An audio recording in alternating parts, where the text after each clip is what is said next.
கர்த்தருடைய பரிசுத்த நாமத்திற்கு மகிமை உண்டாவதாக. பிலிப்பியர் 2 அதிகாரம் 15வது வசனம். பிலிப்பியர் 2:15. 14 15 சேர்த்து நான் வாசிக்கிறேன். நான் வீணாக ஓடினதும்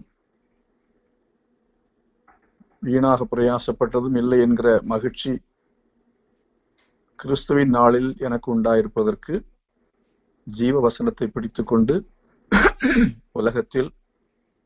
உலகத்திலே சுடர்களைப் போல பிரகாசிக்கிற நீங்கள் கோணலும் மாறுபாடுமான சந்ததியின் நடுவிலே குற்றமற்றவர்களும் கபடற்றவர்களும் தேவனுடைய மாசற்ற பிள்ளைகளாய் இருக்கும்படிக்கு என்ன செய்ய வேண்டும் அப்படி என்று சொல்லி இங்கே சொல்லப்பட்டிருக்கிறது. நாம் ஓடினது பிரயாசப்பட்டது எல்லாம் வீணாய் போகக்கூடாது. கிறிஸ்துவின் நாளிலே இயேசு கிறிஸ்துவனுடைய வருகையின் போது மகிழ்ச்சி உண்டாகத்தக்கதாக நாம் என்ன செய்ய வேண்டும் என்றால், இங்கே இந்த வசனத்தின் அடிப்படையில் 2 காரியங்களை பார்க்கிறோம். ஒன்று என்னவென்றால், ஜீவ வசனத்தை பிடித்து கொள்ள வேண்டும். ஜீவ வசனம், தேவனுடைய வார்த்தையை, வசனத்தை நம்ம பிடித்து கொள்ள வேண்டியது அவசியம். ஜீவ வசனம் என்பது இந்த வேதத்தில் இருக்கிறதான வசனங்கள். நம்ம அநேக சமயத்துல வசனத்தை விட்டு வேறு எதையோ பிடித்துக் கொள்கிறோம். குறிப்பாக நாம் எடுத்துக்கொள்ளும் நம்மை பற்றி சொல்ல வேண்டும் என்றால், மனிதனுக்குள்ள ஒரு இயல்பு என்னவென்றால், பலர் சொல்லுவதையும் நம்ம கேட்போம். உலகத்துல ஒரு மனுஷன் சொல்லி இருக்கிறார், யாருடைய வாயிலிருந்து இவைகளை கேட்டாலும் அதுல மெய்ப்பொருள், அதுல உண்மை இருக்கிறதா என்று பார்க்க வேண்டும். திருவள்ளுவருடைய ஒரு வார்த்தையை நீங்க படித்திருப்பீங்க. அதனால நம் மனிதனுடைய ஒரு மனம் எப்படி என்று சொன்னால், யாராவது ஒரு காரியத்தை திரும்ப திரும்ப சொன்னால் அது உண்மையாக மாறிவிடுகிறது. அதைத்தான் இன்றைய அரசாங்கமும் செய்கிறது, கட்சிகளும் செய்கிறார்கள். அந்த அடிப்படையில் தான் ஆட்சியை பிடிக்கிறார்கள். ஆகவே பல முறை ஒரு பொய்யை சொன்னால், 100 முறை சொன்னால் அது ஒரு உண்மையாக மாறிவிடுகிறது, அது சத்தியம் என்று கருதப்படுகிறது. அந்த விதமாய் ஏமாற்றப்படுகிற, வஞ்சிக்கப்படுகிறதான மக்களை நாம் பார்க்கிறோம். கிறிஸ்தவ உலகத்தில் அதிகமா பார்க்கிறோம். இங்கே பட்டிமன்றம் அப்படின்னு பார்த்தீங்கன்னா 2 குரூப் பேசுவாங்க. அந்த 2 குரூப் பேசுற சமயத்துல இந்த குரூப் பேசுறதும் சரியா தான் தெரியும், அந்த குரூப் பேசுறதும் சரியா தான் தெரியும். ஆனால் அது ஒரு ஜட்ஜி ஒருத்தர் இருப்பார். அவர் கடைசியில எது சரியானது அப்படி என்று சொல்லி இது அல்லனா அது 2ல ஒண்ணு சொல்லுவார். மற்றவங்களுக்கு அது எது என்று சொல்லி தெரியாது. 2க்குமே கை தட்டுவாங்க. இந்த தரப்பு பேசும்போதும் கை தட்டுவாங்க, அந்த தரப்பு பேசும்போதும் கை தட்டுவாங்க. அதே மாதிரிதான் நம்மவும் என்ன செய்யறோம்னு சொன்னா, யார் எதை பேசினாலுமே நம்ம கை தட்டுவோம். ஒருத்தர் துருபதேசமா வந்து பேசினாலும் அதையும் கை தட்டுவோம். எது சரியானது எப்படி என்று புரிந்து கொள்ளக்கூடிய ஒரு புரிதல் நமக்கு பொதுவாக மனிதனுடைய வாழ்க்கையில மிக மிக குறைவு. உதாரணமா பாருங்க, மரியாள் எடுத்துக்கொள்வோம் என்றால், மரியாள் அவள்கிட்ட தூதன் வந்து சொன்னான்.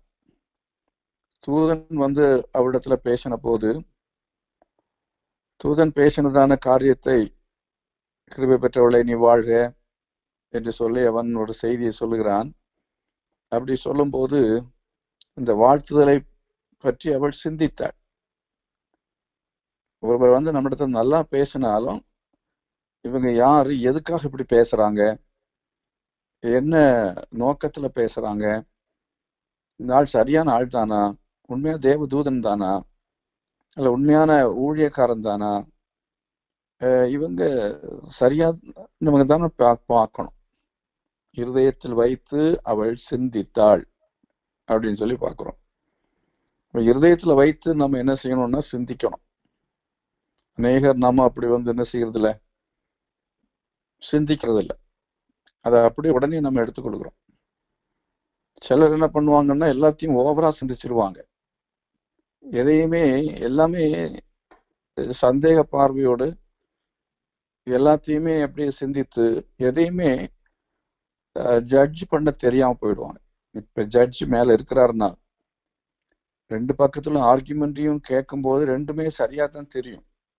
ஆனால் அது ஜட்ஜுக்கு என்ன தெரியணும்னா சட்டம் தெரியணும். வக்கீல்களுக்கு மேல இவங்களுக்கு சட்டத்தை என்ன செய்வாங்க வச்சு என்ன செய்வாங்கன்னா பொருத்தி பார்ப்பாங்க. இவங்க சொன்னதும் சட்டம் தான் சொன்னாங்க, சட்டத்தை வச்சுதான் பேசினாங்க வக்கீல் ரெண்டு சைடும். ஆனா அதுல நுணுக்கமாக அவங்க பேசியிருப்பாங்க. அதுக்கு மேல நுணுக்கமா இவர் சிந்திக்கணும். அது ரெண்டும் சரியுமா தெரியுது. ஆனா நம்ம ஜட்ஜ்மெண்ட் கொடுக்கறதுக்கு இன்னும் அதுல வேற எங்கேயாவது விடப்பட்டதான விஷயங்கள் இருக்கிறதா அப்படின்னு பார்த்து கடைசியில அந்த சட்ட புத்தகத்தின் அடிப்படையில தான் அவங்க நீதி பரிபாலனம் செய்வாங்க. அதாவது சரியான நல்ல ஜட்ஜுகளை பற்றி சொல்றேன் நான். அந்த மாதிரி தான் நம்ம என்ன செய்ய வேண்டும் என்றால், ஒருவர் பேசுகிறதான காரியங்கள் என்ன பேசினாலும், யார் பேசினாலும், யாரை பற்றி பேசினாலும், ஆண்டவரை பற்றி பேசினாலும் சரி, பைபிள்ல இருந்து பேசினாலும் சரி, வேற எந்த காரியத்தை பேசினாலும் நாம் அதை சரியாக ஆராய்ந்து அறிந்து கொண்டு நாம் என்ன செய்ய வேண்டும் என்றால் அதை நம்புகிறது நம்பாதது என்பதை தீர்மானிக்க வேண்டும். அதுவரையிலே நாம் என்ன செய்ய வேண்டும் என்றால் இருதயத்திலேயே அதை வைத்து நாம் சிந்திக்க வேண்டியது அவசியமாக இருக்கிறது. அதாவது கான்ஃபிடென்சியல் அப்படின்னு கான்ஃபிடென்டா வச்சுக்கிறது அப்படின்னு சொல்லுவாங்க பாருங்க. ஆகவே நம்முடைய இருதயத்துல வைக்கத்தக்கதாக நமக்கு அப்படிப்பட்ட ஒரு கட்டுப்பாடு கிறிஸ்தவ வாழ்க்கையில நமக்கு அதிகமாய் தேவை. அதை தேவன் தரும்படியாக நம்ம கேட்கணும். ஆண்டவரே, யார் யார் என்ன சொன்னாலும் அப்படியே நம்புறதா இருக்கக்கூடாது. யார் யார் என்ன சொன்னாலும் நான் அப்படியே அதை சந்தேகப்பட்டு எல்லாத்தையுமே சந்தேகமாய் எண்ணி நான் ஏற்றுக்கொள்ளாமல் இருக்கக்கூடாது. அதே போல எந்த காரியமா இருந்தாலும் என் இருதயத்திலே நான் வைக்கத்தக்கதாக எனக்கு உதவி செய்ய வேண்டும் அப்படின்னு சொல்லி நம்ம ஜெபம் பண்ணி கேட்கணும். மிக மிக மிக அவசியமான முக்கியமான காரியம். ஆகினால இந்த வசனம் சொல்லி இருக்கிறபடி ஜீவ வசனம். அப்ப ஜீவனுடைய வசனம் என்று சொல்லுவது தேவனுடைய வார்த்தை, இந்த வேதத்துல சொல்லப்பட்டிருக்கிறதான வசனங்கள். அதுதான் மனுஷனுடைய வாழ்க்கையில அது பலன் கொடுக்கக்கூடியது. இது ஜீவன் உள்ளது, ஜனங்களோடு கூட பேசக்கூடியது, அது அநேக வாழ்க்கையை மாற்றக்கூடியது. ஆகவே இந்த வசனத்தை தான் நம்ம என்ன செய்யணும்னு சொன்னா பேசணும். இன்னொரு காரியத்தை கூட நான் சொல்லணும். இயேசு கிறிஸ்து பேதுருவை பார்த்து சொல்றார். பேதுரு ரொம்ப பேசுவான், மற்ற எல்லார பார்க்கலாம் ரொம்ப பேசுவான்.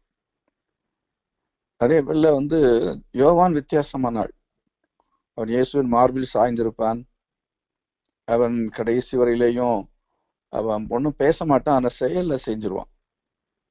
ஆனா பேதுரு சொல்லுவான், ஆனா அவன் செய்ய முடியாம போயிடும். அந்த மாதிரி அநேகர் நம்ம என்ன செய்வோம்னா நிறைய நான் அதை செய்வேன் இதை செய்வேன் எல்லாம் சொல்லிடுவாங்க, நிறைய கமிட்மெண்ட் பண்ணுவாங்க, அநேக தீர்மானம் எல்லாம் எடுப்பாங்க, எடுத்த தீர்மானத்தை வெளியே சொல்லிடுவாங்க. ஆனா அதுக்கு பிறகு அதை செய்யாம போயிடுவாங்க.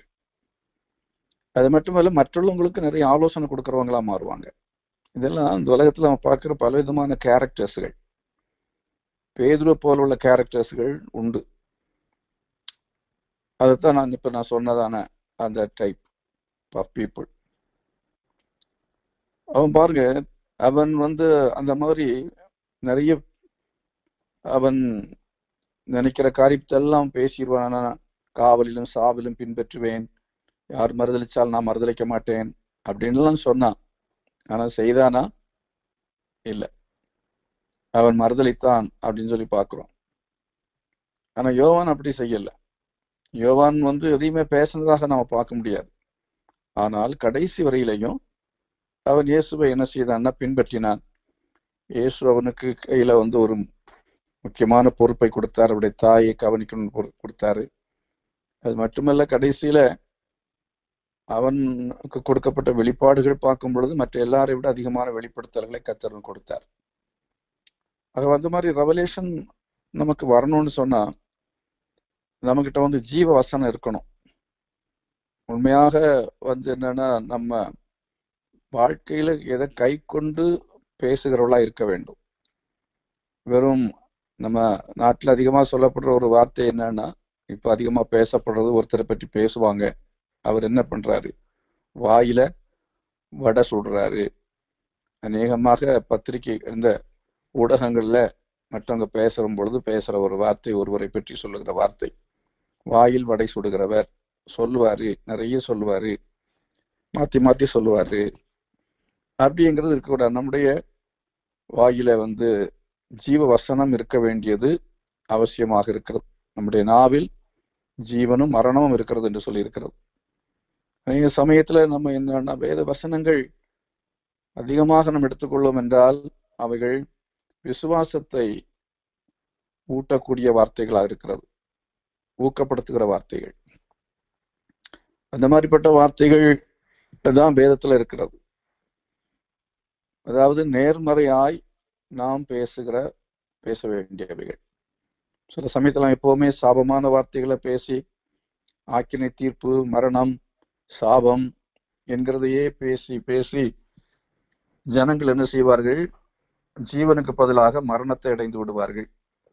அப்படினால மக்களிடத்துல பயமுறுத்துகிற காரியங்களையே பேசுகிறவர்களாயிராமல், சாபத்தையே பற்றி பேசுகிறவர்களாயிராமல், மக்கள் மங்கி எறிகிற திரியா இருக்கும் பொழுது, நெருந்த நாளா இருக்கும் பொழுது முறிக்காமல், அப்படிப்பட்ட ஆட்களை உற்சாகப்படுத்தக்கூடிய, ஊக்கப்படுத்தக்கூடிய ஜீவனுள்ள வசனங்கள் நம்முடைய வாயிலிருந்து என்ன செய்ய வேண்டும், புறப்பட வேண்டியது அவசியமாக இருக்கிறது. பேதுரு எடுத்துக்கொள்ளும் பொழுது நான் சொன்ன மாதிரி அவன் ஆண்டவராய் இயேசு கிறிஸ்துவுக்கு ஆலோசனை கொடுத்தான். உமக்கு அது நேரிடக்கூடாது, நீ சிலுவையிலே மரிக்கிறது பற்றி பேசக்கூடாது அப்படின்னு சொல்லி தனியா கூட்டிட்டு போய் பயங்கரமா அவர்கிட்ட கடினமாய் பேசினான், கடிந்து கொண்டான். இப்ப சில சமயத்துல நம்ம இந்த மாதிரி சில விசுவாசிகள் பாஸ்டருக்கு ஆலோசனை கொடுப்பாங்க, அப்படிலாம் சொல்லக்கூடாது, அப்படிலாம் பேசக்கூடாது அப்படின்லாம் சொல்லுவாங்க. ஆனா இயேசு அவர் பார்த்து சொன்னாரு, அப்பாலே போ சாத்தானே, அல்ல எனக்கு பின்னாக போ சாத்தானே அப்படின்னார். அவர் ஏன் சொன்னார்?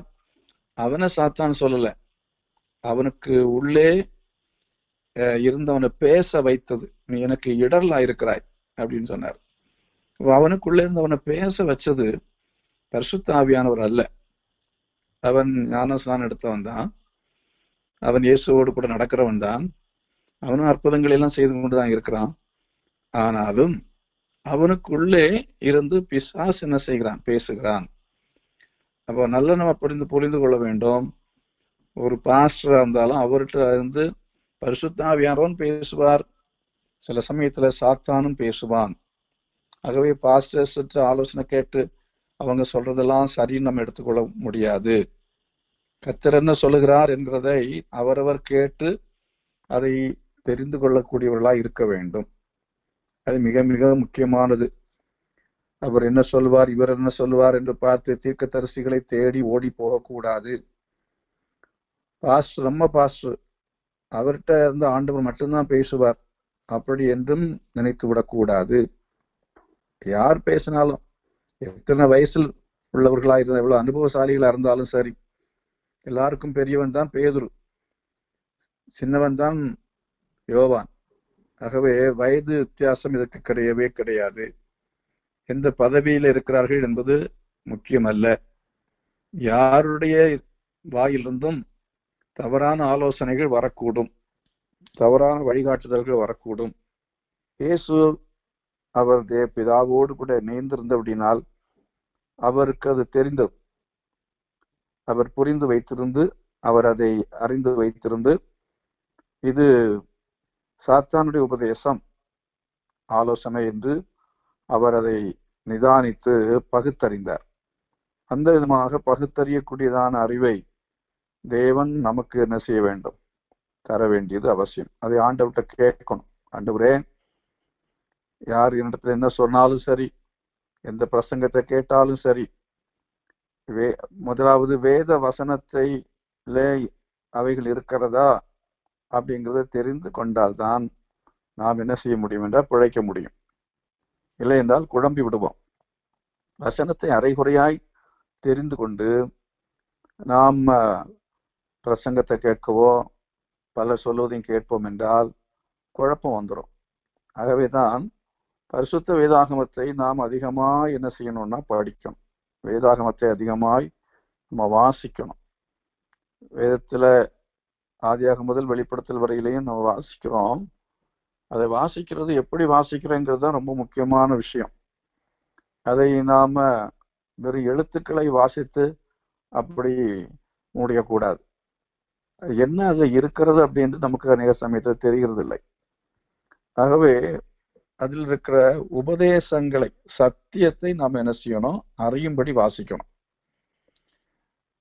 அநேகர் பாருங்க, கையில ஒரு ஜெபமாலை வைத்துக்கொண்டு அப்படியே உருட்டுவாங்க. இஸ்லாமியர்கள் சரி, ரோமன் கத்தோலிக்கர்கள் பிரஜாவை அப்படியே உருட்டுவாங்க. அது ஒரு சடங்குக்காக செய்வது. அதே போல வேத புத்தகத்தை சடங்குக்காக, இன்றைக்கு நான் 2 அதிகாரம் வாசித்தரணும் அப்படின்னு வாசித்து முடிச்சுருவோம். ஆனா அதுல என்ன இருக்கிறது அப்படிங்கிறது நமக்கு தெரியாது.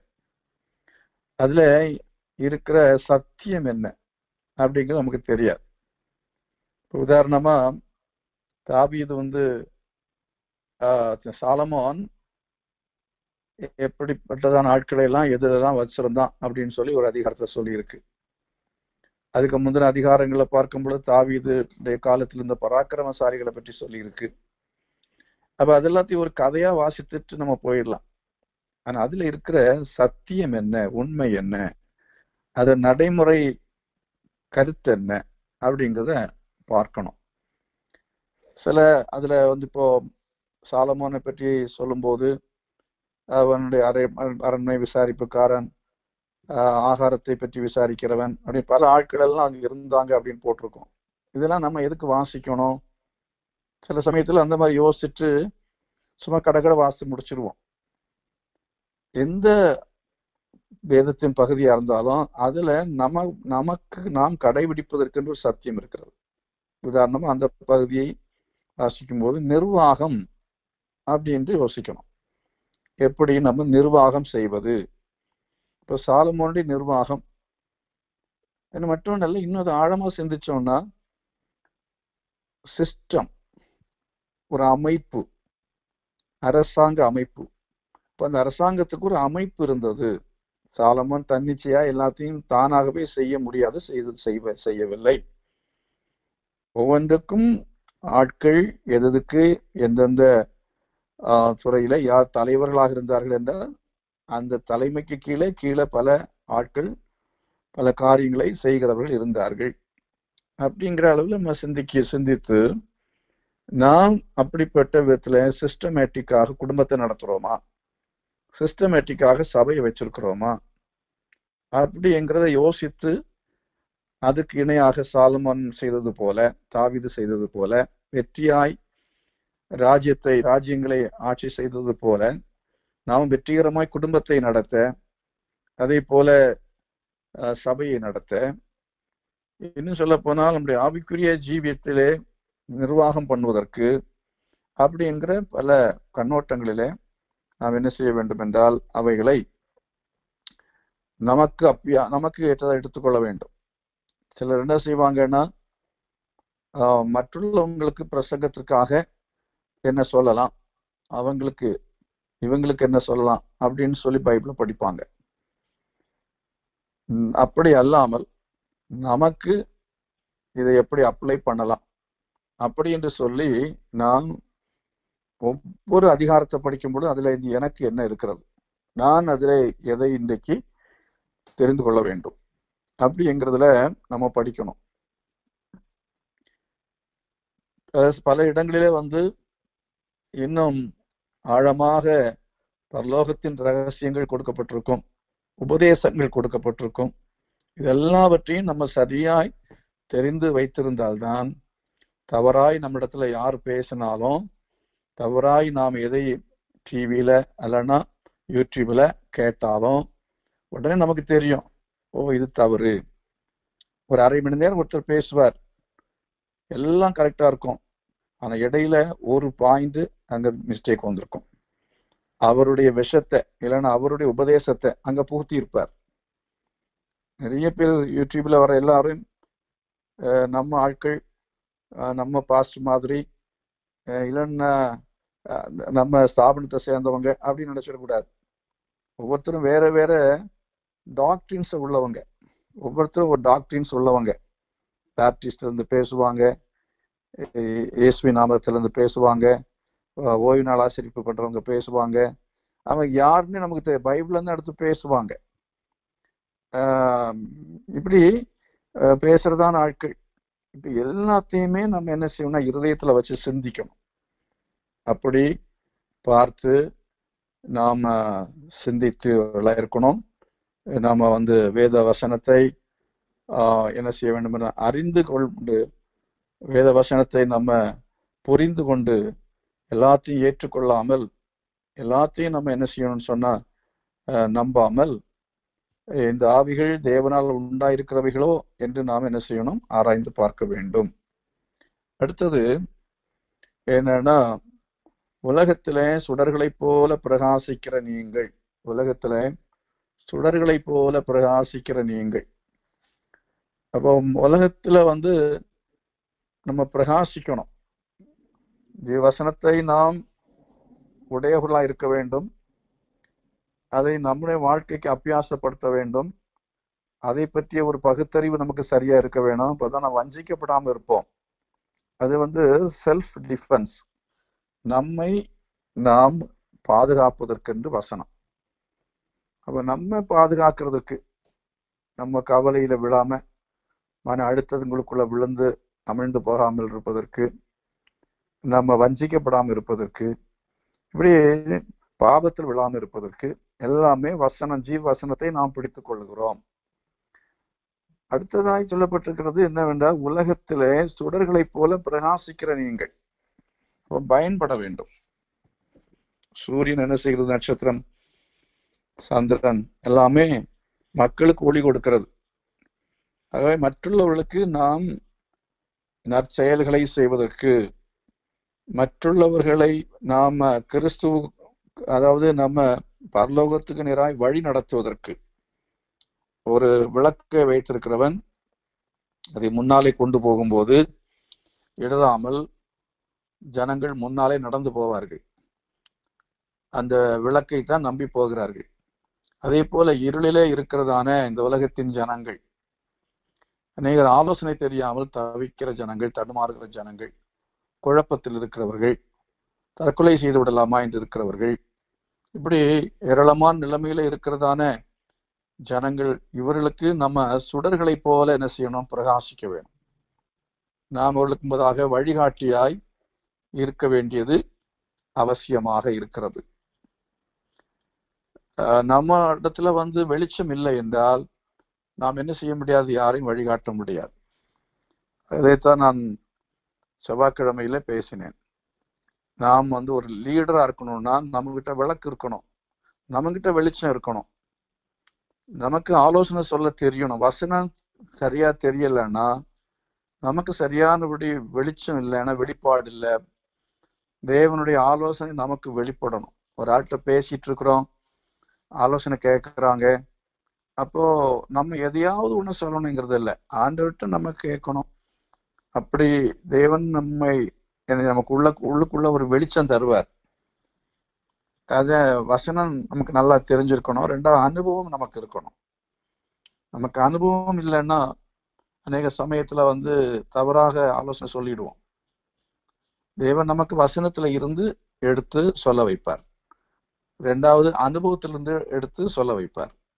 ஆகவே வசனம் பிளஸ் எக்ஸ்பீரியன்ஸ், அனுபவம் ரெண்டும் மிக மிக முக்கியமானது.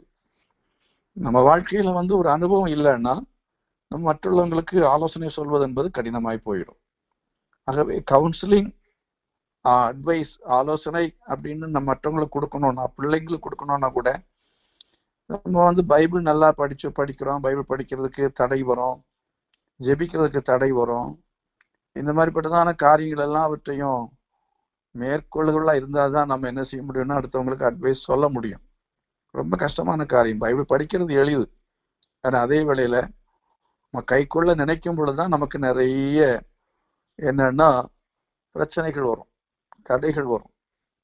இப்போ நான் சொன்ன மாதிரி அதாவது தேவனுடைய சித்தத்தை நிறைவேற்ற வேண்டும் என்று சொல்லி இயேசு உலகத்துக்கு வந்தார்.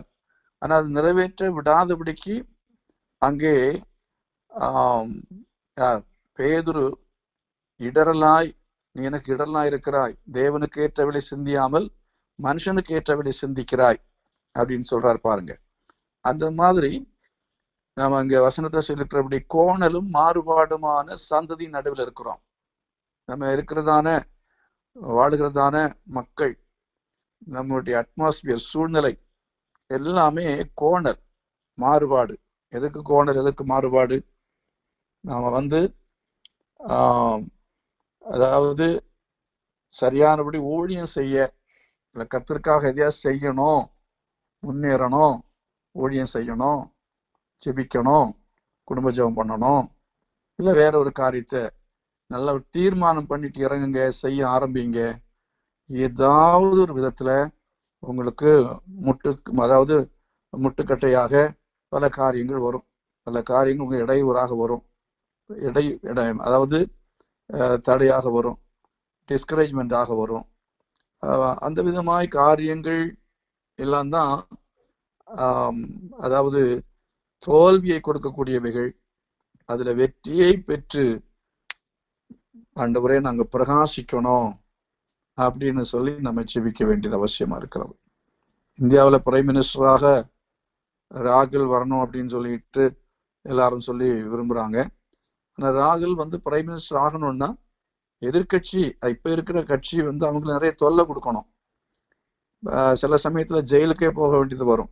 நேரு பிரைம் மினிஸ்டர் ஆகிறதுக்கு முன்பதாக 9 ஆண்டுகள் அவர் ஜெயில இருந்தார், சிறைச்சாலையில் இருந்தார். அந்த மாதிரி பெரிய பெரிய இடத்துல வந்ததான அநேகர் உண்மையாக பார்க்கும் பொழுது நாட்டுக்கு நல்லது செய்தவர்கள், தவறான தலைவர்கள் அல்ல. நல்ல ஒரு தலைவனாக நாட்டுக்கு சேவை செய்தவன். அதுக்கு பின்பு அவர்கள் எழுதிய புத்தகங்கள் அநேகருக்கு வழிகாட்டியாக இருக்கிறது.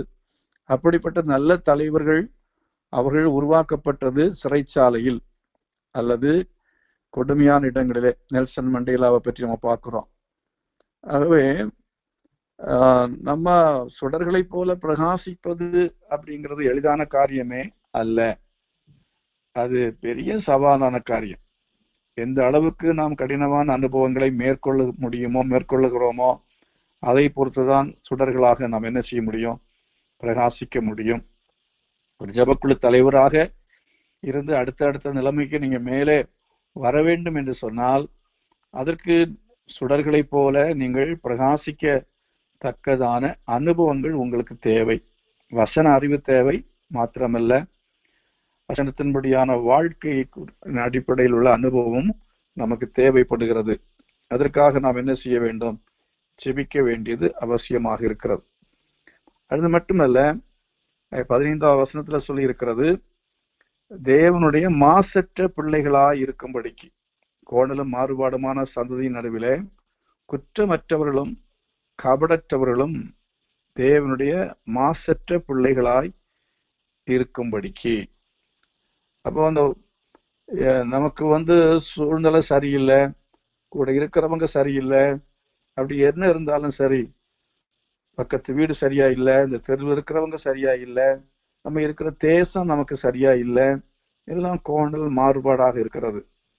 நமக்கு எல்லாம் சாதகமாக இருக்கிறதா என்று கேட்டால் இல்லை. ஆவிக்குரிய வாழ்க்கைக்கும் அதே போல ஊழியம் செய்வதற்கும் எதுவுமே நமக்கு சாத்தியமாகவும் சாதகமாகவும் இல்லை. அது மட்டுமல்ல, இந்த மாதிரிப்பட்ட சமயத்துல நாம் அவர்கள் மத்தியில எப்படி இருக்க வேண்டும் என்றால், குற்றமற்றவளும் கபடற்றவளும் தேவனுடைய மாசற்ற பிள்ளைகளாக இருக்கும்படிக்கு என்ன செய்ய வேண்டும்? எல்லாவற்றையும் முறுப்பில்லாமலும் தர்க்கிப்பில்லாமலும் செய்யுங்கள் அப்படின்னு சொல்லியிருக்கு. அப்படின்னா நம்ம குற்றமற்றவர்களாக நம்ம நிரூபிக்க வேண்டியது அவசியமாக இருக்கிறது. நாம கபடற்றவர்களாக நம்மை நிரூபிக்க வேண்டியது அவசியமாக இருக்கிறது.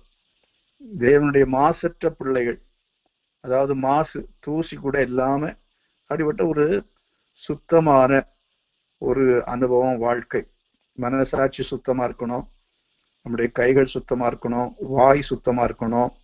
அப்படி நம்மை நாம் என்ன செய்ய வேண்டும்? பிரகாசிப்பது என்பது பெரிய விஷயம் இல்லை. அந்த விஷயத்தை தாண்டி பிரயோஜனப்படுவது என்கிறத விட நாம கர்த்தருக்கு பிரியமாய் இருப்பது, பிரயோஜனமா இருக்கிறதுங்கிறது ரெண்டாவது. கர்த்தருக்கு பிரியமானவர்களாய் இருக்க வேண்டும், அவருக்கு பிரியமான பிள்ளைகளா இருக்க வேண்டும். அப்போ நான் தேவனுக்கு பிரியமா இருக்கிறேனா அப்படிங்கிறத நம்ம பார்க்கணும்.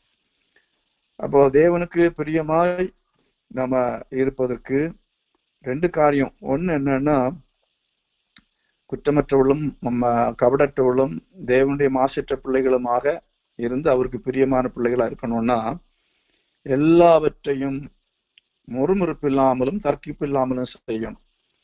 அப்போ நமக்கு அந்த மாதிரிப்பட்ட மக்கள் மத்தியில முறுமுறுக்காமல் நாம் காரியங்களை செய்ய வேண்டும். முறுமுறுக்காம இருக்கணும். ரெண்டாவது, தர்க்கம் பண்ணாம இருக்கணும். ரெண்டு குவாலிட்டி சொல்லப்பட்டிருக்கிறது. ஒன்று, முறுமுறுப்பு இருக்கக்கூடாது. அநேக சமயத்துல நம்ம வெளியில சொல்ல மாட்டோம், உள்ளுக்குள்ள முறுமுறுக்கிறவளா இருப்போம். அந்த விதமாக நாம சில சந்தர்ப்பங்களிலே செய்கிறோம் என்று சொன்னால், அந்த முறுமுறுப்பு இல்லாமல் கோணலான மக்கள் மத்தியிலே, மாறுபாடான ஜனங்கள் மத்தியிலே நாம என்ன செய்ய வேண்டும் என்று சொன்னால், அதாவது வெளியில எதிர்த்து சண்டை போட முடியாது.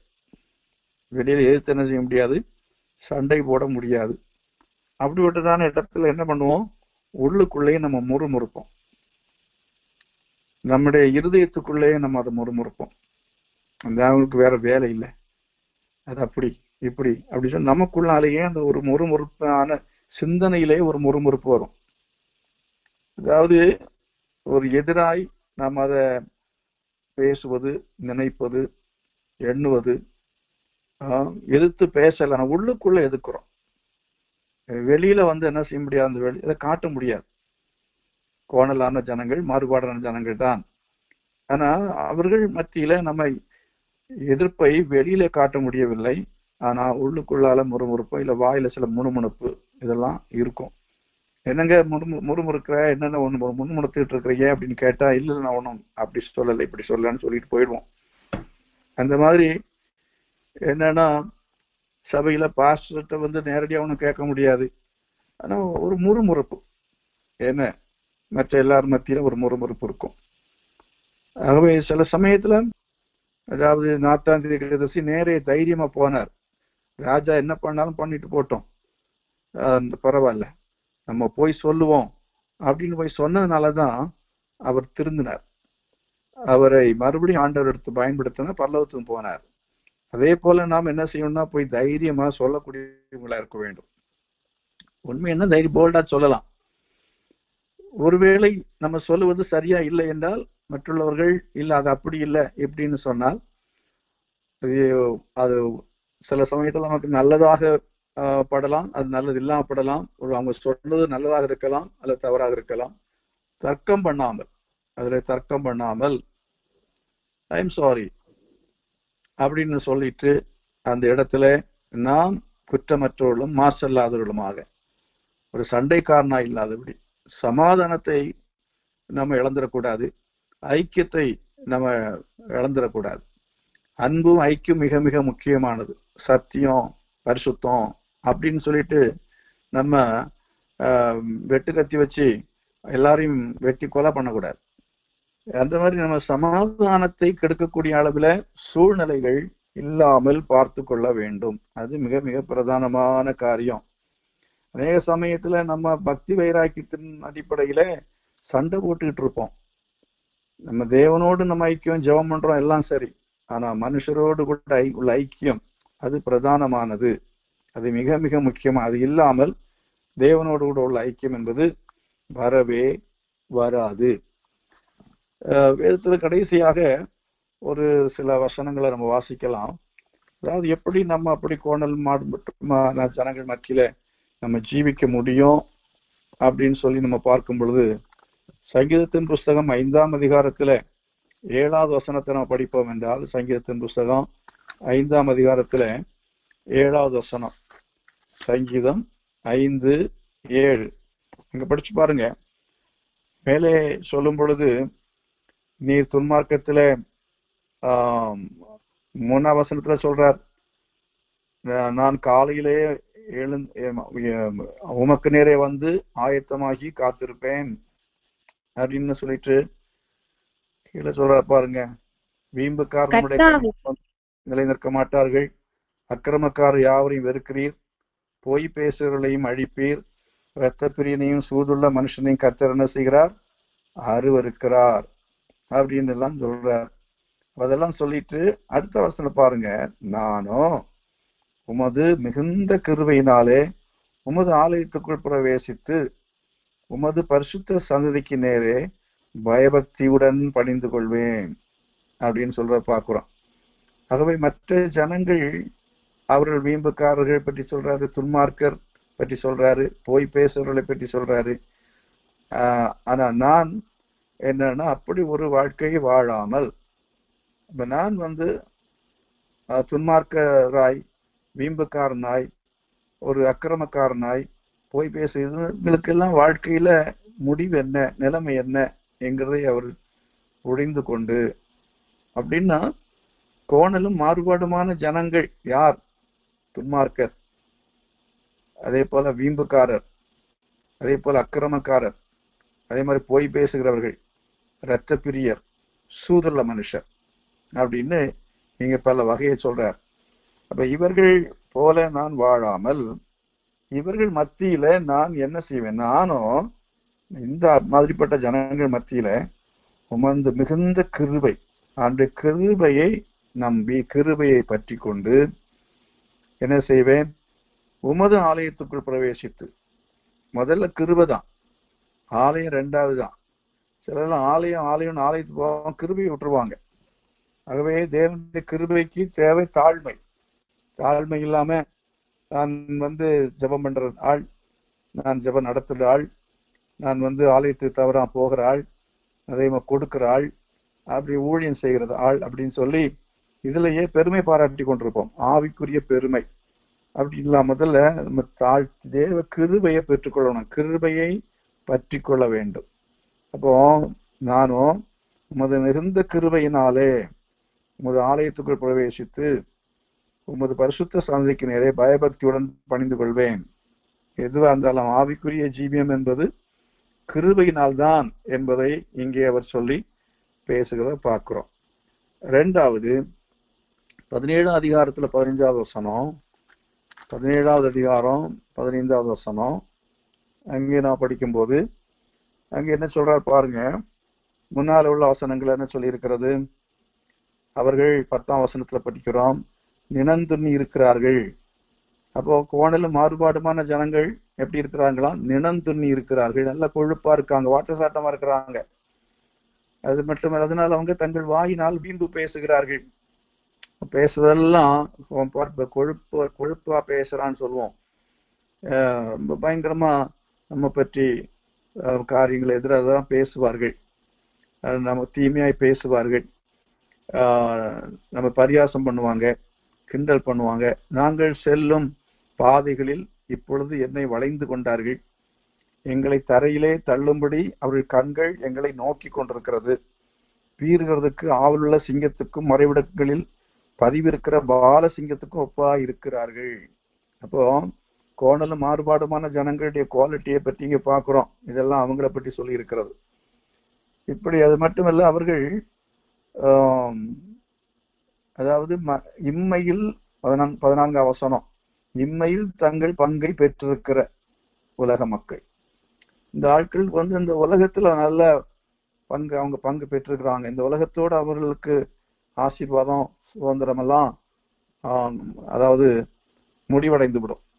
பரலோகத்துல அவங்களுக்கு பங்கு கிடையாது. இந்த உலகத்துல அவங்களுக்கு நல்ல வீடு, காரு, பங்களா எல்லாம் இருக்கு. அப்படிப்பட்டவர்கள், அவர்கள் வயிற்றை உம்முடைய திரவியத்தினால் நிரப்புகிறீர், அவர்கள் புத்திர பாக்கியத்தினால் திருப்தி அடைந்து தங்களுக்கு மீதியான பொருளை தங்கள் குழந்தைகளுக்கு வைக்கிறார்கள். இதெல்லாம் அவங்களுக்கு இருக்கு. ஆனா 15ஆம் வசனம் சொல்றான் பாருங்க, நானோ. இப்ப இங்க ஒரு நானோங்கிறத பாக்குறோம். அந்த மாதிரி கோணலும் மாறுபாடுமான ஜனங்கள் மத்தியில் நானோ நீதியில் உம்முடைய முகத்தை தரிசிப்பேன், நான் விழிக்கும் போது முது சாயலால் திருப்தி ஆவேன். அவங்களுக்கு இந்த உலகத்துல நம்பிக்கை வைத்து, உலகத்தில் அக்கிரமம் செய்து அநியாயம் செய்து பணத்தை சம்பாதித்து அநியாயமாய் அக்கிரமமாய் வாழுகிறார்கள். இந்த உலகத்தினுடைய சம்பத்தின் மேல் நம்பிக்கை வைத்திருக்கிறார்கள். அதனாலதான் இப்படி எல்லாம் நடக்கிறாங்க. நான் அப்படி நடக்க முடியாது. நானோ நீதியில் உம்முடைய முகத்தை தரிசிப்பேன். எனக்கு ஒரு நம்பிக்கை உண்டு. மரணத்துக்கு பிறகு எனக்கு ஒரு வாழ்க்கை இருக்கிறது.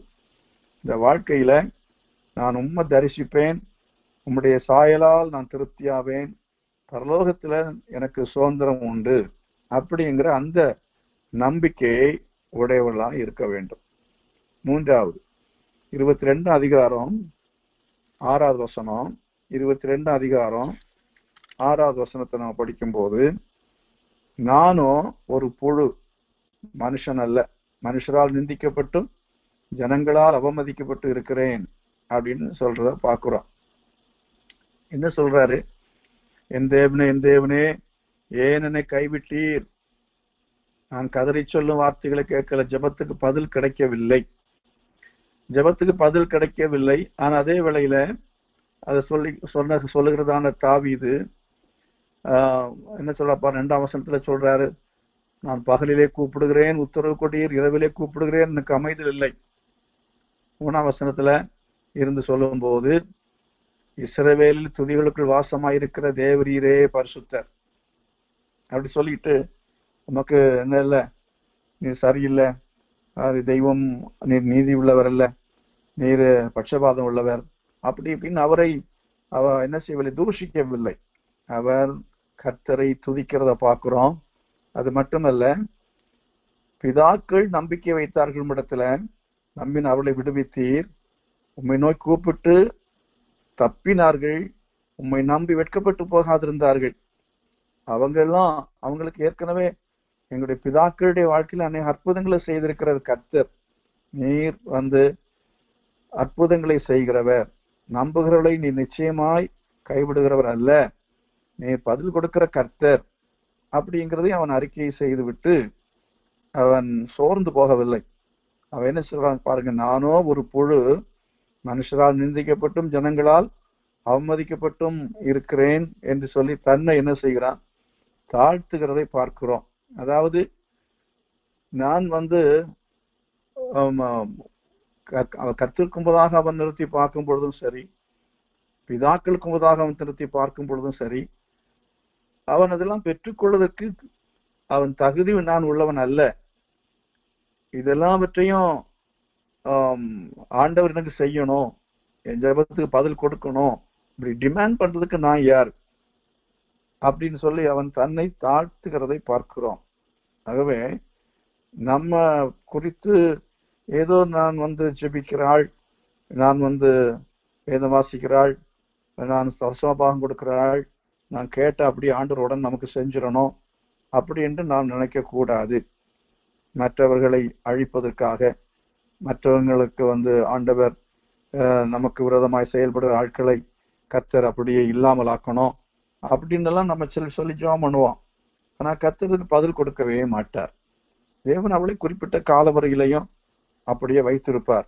அப்படி இருக்கும் பொழுது நாம் என்ன செய்ய வேண்டும் என்றால், நம்மை நம் தேவ சமூகத்துல தாழ்த்தணும்.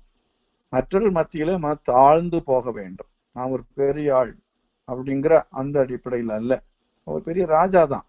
அப்படி ராஜாவா இருந்தாலும் அவன் சொல்றப்ப நானும் ஒரு புழு என்று சொல்லுகிறதை பார்க்கிறோம். அப்போ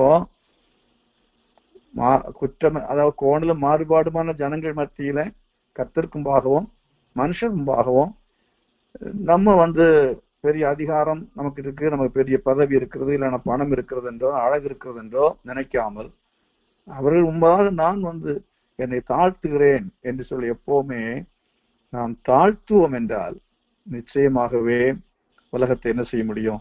ஜெயிக்க முடியும். குற்றமற்றவர்களாய் மாசு இல்லாதவர்களுமாய் நாம் ஜீவிக்க முடியும். அதைத்தான் கீழே அதுக்கு பிறகு அவன் சொல்லி ஜெபிக்கிறத பார்க்கிறோம், அவன் துதிக்கிறத பார்க்கிறோம். பல காரியங்கள் கீழே சொல்லப்பட்டிருக்கிறது. அடுத்தது 26ஆம் அதிகாரத்துல 11வது வசனம், 26ஆம் அதிகாரம் 11வது வசனத்துல நான் வாசிக்கும் பொழுது, நானும் என் உத்தமத்தை நடப்பேன். ஒரு தீர்மானம் பண்ணணும். இதெல்லாம் இருந்தாலும் சரி, நான் என் உத்தமத்துல, நான் குற்றமற்றவனாய் குறையற்றவனாய் நான் ஜீவிக்க என்னை ஒப்பு கொடுக்கிறேன் என்று சொல்லி ஒரு தீர்மானம் நம்ம எடுக்க வேண்டும். எல்லாரும் அப்படி பண்றாங்க, இப்படி பண்றாங்க, அதனால நான் எப்படியும் நான் இருக்கணும் அப்படின்னு சொல்லி நாம நம்முடைய வழியை விட்டு, நம்முடைய உத்தமத்தை விட்டு விலகி விடாதபடிக்கு நாம் உத்தமத்தை காத்து கொள்ள வேண்டும். உத்தமத்திலே நடக்க உறுதியா இருக்க வேண்டியது அவசியம். யார் பாருங்க, இவன் யோபு அவன் எல்லா சூழ்நிலையிலும் உத்தமமா நான் இருப்பேன் என்று உறுதியாய் தீர்மானத்துல அவன் இருந்தான்.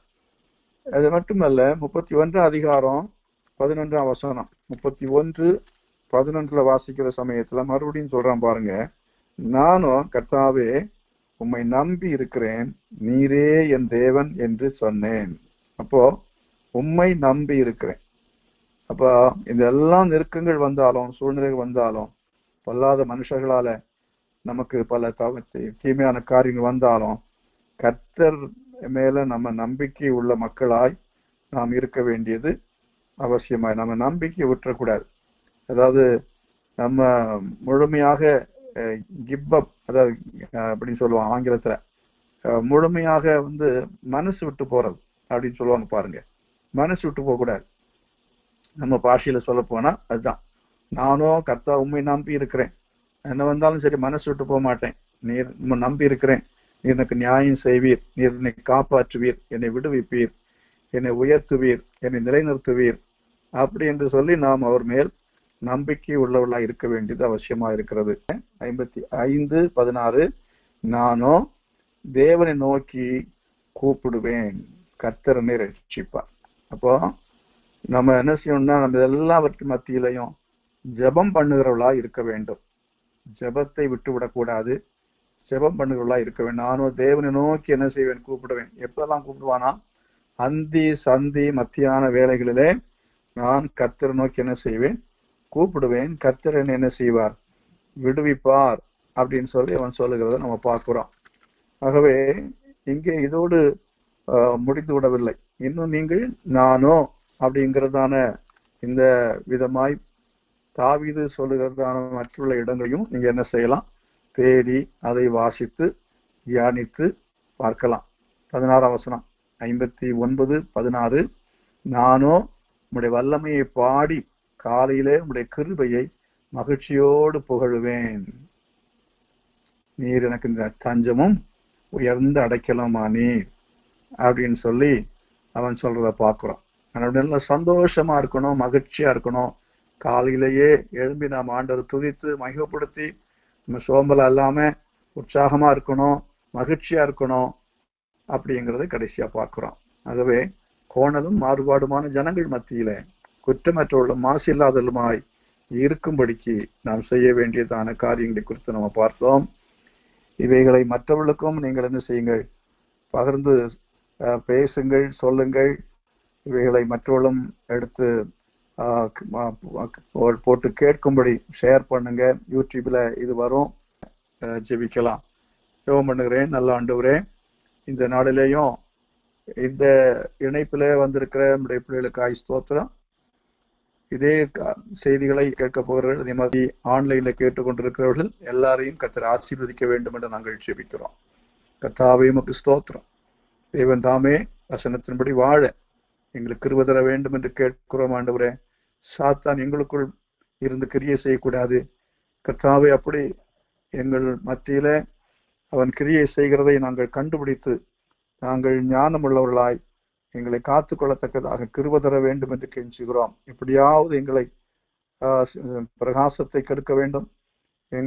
நாங்கள் பரிசுத்தமாய் ஜீவிக்க கூடாது, நாங்கள் பரலோகத்துக்கு வந்து சேரக்கூடாது என்கிறதுல பிசாசு பல விதங்களிலே ஆண்டவரே போராடுகிறதை பார்க்கிறோம். எங்களை சுற்றி இருக்கிறவர்கள் விசுவாசிகள் மூலமாக, யார் மூலமாக, எப்படி ஆண்டவரே ஊழியக்காரர் மூலமாக, யார் மூலமாக கிரியை செய்தாலும் கோணலும் மாறுபாடும் என்பது எங்கேயும் உண்டு, எல்லா இடத்திலும் உண்டு, எல்லா விதத்திலும் அது உண்டு என்பதை புரிந்து கொண்டு அதன் மத்தியிலே நாங்கள் சரியாய் ஜீவித்து நாங்கள் வெற்றிகரமாய் வாழ கிருபை தர வேண்டும் என்று ஜெபிக்கிறோம். இயேசுவின் நாமத்தில் பிதாவே, ஆமென்.